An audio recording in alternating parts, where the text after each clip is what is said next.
छत्रपती संभाजी राजेंच्याबद्दल आक्षेपार्ह लिखाण केलं गेलेलं आहे। या संदर्भात महाराष्ट्राचे सायबर विभागाचे जे प्रमुख आहेत आयजी सायबर यांना मी सांगितलं आहे की त्यांनी तात्काळ विकिपीडिया किंवा त्याची संबंधित जी यंत्रणा आहे त्यांच्याशी बोलणी करावी आणि त्यांना ते हटवून देण्याकरता त्या ठिकाणी सांगावं। जी काही प्रक्रिया त्याकरता करावी लागते ती प्रक्रिया करावी, पण अशा प्रकारचं आक्षेपार्ह लिखाण हे ओपन सोर्सवर अशा पद्धतीनं राहणं हे अतिशय चुकीचं आहे। त्यामुळे ते तिथनं निघालं पाहिजे, या दृष्टीने सगळी कारवाई करण्याचे आदेश दिलेले आहेत। सर, पण असं होतं की विकिपीडियावर नॉर्मली कोणी पण एडिट करू शकतं आणि ते टाकू शकतं, तर या संदर्भात काही ऐतिहासिक ज्या गोष्टी असेल त्या संदर्भात काही सूचना वगैरे करणार? आपल्याला ही कल्पना आहे की विकिपीडिया हे काही भारतातनं संचालित होत नाही। हा एक ओपन सोर्स प्लॅटफॉर्म आहे, त्याचे काही नियम आहेत, त्या नियमानुसार त्याच्यामध्ये कोण लिहू शकतं याचं एडिटोरियल राईट्स काही लोकांना असतात।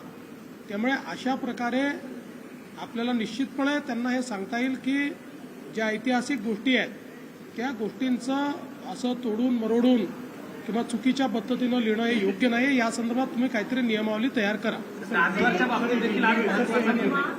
अहलुवालिया हे जे प्रकरण आहे, या सगळ्या प्रकरणांमधून असं वाटतंय का की समाज माध्यमांवर जे काही दाखवलं जातं त्याच्या संदर्भात एक नियमावली करणं गरजेचं आहे? हे निश्चितपणे गरजेचं आहेच, मात्र आत्ताची परिस्थिती अशी झाली आहे की समाज माध्यमाचं पूर्वी जॉग्राफिकल ज्युरिस्डिक्शन असायचं, त्यामुळे नियम करणं सोपं होतं। आता जॉग्राफिकल त्याला ज्युरिस्डिक्शन उरलेलं नसल्यामुळे त्याची नियमावली करणं हे कठीण आहे। तथापि केंद्र सरकारशी देखील आम्ही या संदर्भात चर्चा करतो आहोत आणि विशेषतः शेवटी प्रत्येकाला स्वातंत्र्य आहे, अभिव्यक्तीचं स्वातंत्र्य आहे, पण त्याची देखील सीमा आहे। अभिव्यक्तीचं जे स्वातंत्र्य आपल्या संविधानाने दिलेलं आहे ते काही असीमित नाही आहे। तुम्ही दुसऱ्याच्या अभिव्यक्ती स्वातंत्र्यावर आपल्या स्वातंत्र्याच्या माध्यमातून घाला घालू शकत नाही। त्यामुळे ज्या ठिकाणी अश्लीलता ही परिसीमेच्या बाहेर जाते त्या ठिकाणी कारवाई करणं हे गरजेचं असतं। मात्र या संदर्भात काही नियमावली तयार करता येईल का, जरूर केंद्र सरकारची आमची चर्चा चाललेली अजून ते झालेलं नाही। अलीकडच्या काळामध्ये कॅबिनेट व्हायच्या आधी काही लोक अजेंडा छापतायत, ही चुकीची पद्धत आहे आणि मी मंत्र्यांना देखील सांगितलेलं आहे की आपल्या कार्यालयांना सांगा, अन्यथा मला कारवाई करावी लागेल। कॅबिनेटचा अजेंडा हा त्या ठिकाणी पूर्णपणे गुप्त असतो, त्याचीच शपथ आपण घेतलेली आहे। याच्यातनं काही लपवण्यासारखं काही नाही, पण जे नियम आहेत ते नियम आहेत। त्याच्यामुळे आपल्याला देखील माझी विनंती आहे की जी माध्यमं कॅबिनेटच्या आधी अशा प्रकारे कॅबिनेटचा अजेंडा सांगतायत, अजेंडा दाखवतायत, कृपया आपल्या टीआरपी करता किंवा आपल्या खपाकरता पेपरच्या अशा प्रकारे या ठिकाणी नियम मोडू नका। सर, कल्याण डोंबिवलीच्या बाबतीत हायकोर्टाने एक निर्णय दिलाय, मात्र त्याचा फटका कल्याण डोंबिवलीच्या बाबतीत घरांच्या बाबतीत मोठा घोटाळा समोर येतोय। असं आहे, त्या संदर्भात मी स्वतः बैठक घेतो आहे। एकीकडे जे खरे गरजू लोक आहेत यांना कसं प्रोटेक्ट करता येईल, आवश्यकता पडली तर त्याकरता आम्ही सुप्रीम कोर्टात देखील जायला तयार आहोत। सन्मान्य आमचे जे तिथले आमदार आहेत त्यांनी, आमचे जे आता प्रदेशाचे अध्यक्ष देखील आहेत रवींद्र चव्हाण, यांनी मला ती पूर्ण घटना लक्षात आणून दिलेली आहे आणि या संदर्भात पोलिसांनाही मी सांगितलेलं आहे की ज्या बिल्डरने हा खोटेपणा केलेला आहे त्यांच्यावर कारवाई करा आणि जे लोक जेन्युइन बायर्स आहेत, सगळे जेन्युइन बायर्स नाहीत पण मोठ्या प्रमाणात जेन्युइन बायर्स आहेत, तर त्या संदर्भातली सगळी माहिती मी तिथल्या कमिशनरकडनं घेतलेली आहे। आवश्यकता पडली तर सुप्रीम कोर्टात जाऊन देखील त्याला कसं प्रोटेक्ट करता येईल, कारण आता यातल्या काही इमारती सरकारी जमिनीवर बांधल्या, त्यामुळे आता त्याला कसं काय नियमित करायचं हा प्रश्न आहे। जिथे काही नियम तोडून बांधलेला आहे तिथे आपल्याला नियमाचं प्रशमन करून त्या ठिकाणी मान्यता देता येईल, या संदर्भात आम्ही लक्ष घालतो आणि सामान्य माणसाला आणि जो जेन्युइन आहे, ज्याची खरोखर फसवणूक झाली आहे, त्याला कसं प्रोटेक्ट करता येईल असा आमचा प्रयत्न असेल।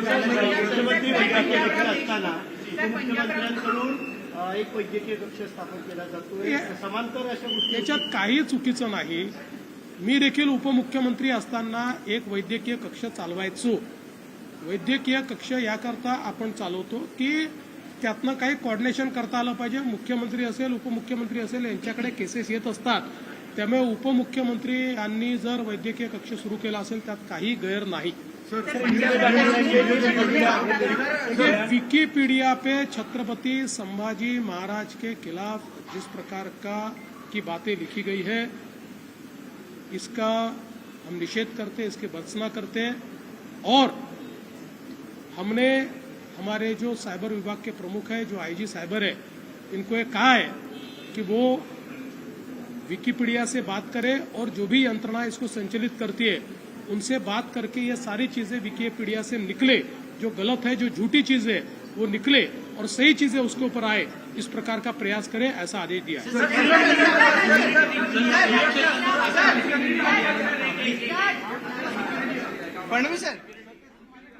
तर मुख्यमंत्री फडणवीस यांनी या ठिकाणी काही मुद्द्यांवरून भाष्य केलं आहे। न्यूज 18 लोकमतच्या बातमीची सीएम कडून सुद्धा दखल घेण्यात आल्याचं दिसतंय।